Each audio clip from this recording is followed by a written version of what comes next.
Renault's new Clio has the difficult job of following the success of the charismatic Renault 5, one of Europe's most popular cars. Over 2.5 million of the cheeky characters have been sold since production started 18 years ago. Clio is no exception to the recent industry trend of making new superminis longer, wider and heavier. And for this reason, Renault have chosen to continue production of the 5 in its most basic versions. Until a sporting Clio arrives, the GT Turbo will also continue to be available.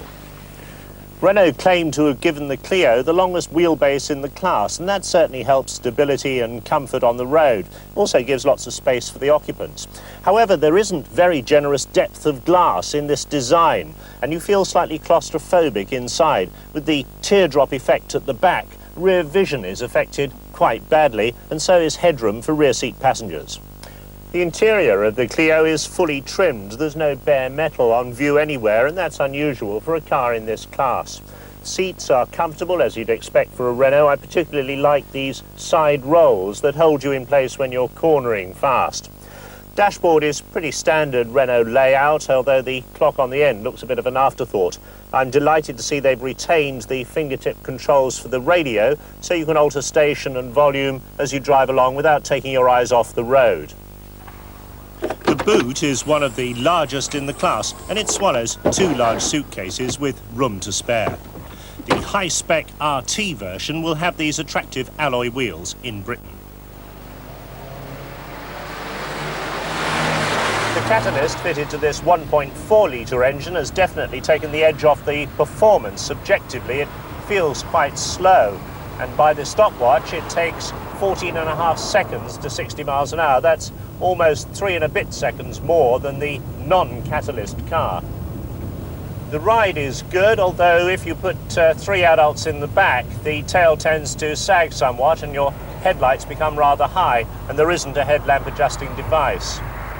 Handling, though, is beyond reproach. It's very safe, very neutral. You really can throw the Clio around if you want to.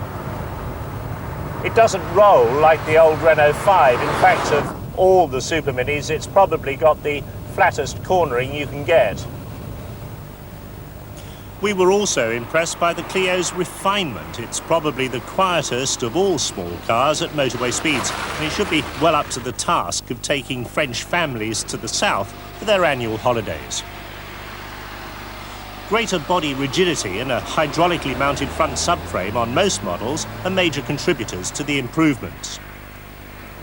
Renault have brought out a 1.2 version of their Energy engine for the Clio, with 60 brake horsepower available instead of 80 for the non-catalyst 1.4. Acceleration compares well with the bigger engine, although top speed is cut to 96 miles an hour. 1.1 and 1.7 engines are also available, along with a 1.9 diesel. Unfortunately, both our test cars suffered from rattles and squeaks. Renault need to ensure that build quality is up to standard, because competition is always fierce in this market sector. Some 6 years ago, Peugeot's 205 burst onto the French market and became an immediate success. So much so, it saved the bacon of the Peugeot company.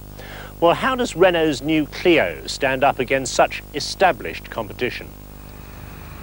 Although the Renault 5 outsold it for the last 4 years in France, the 205 is still regarded as the benchmark car in this sector of the market.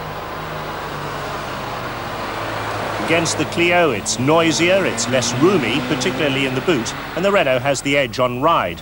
What the 205 does offer, though, is bags of character and the promise of driving enjoyment behind the wheel.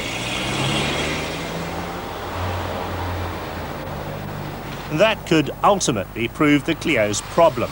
Although it's good enough to be the best car in its class, it looks strangely reminiscent of the old Renault 14 or even of a Japanese car like the Daihatsu Charade.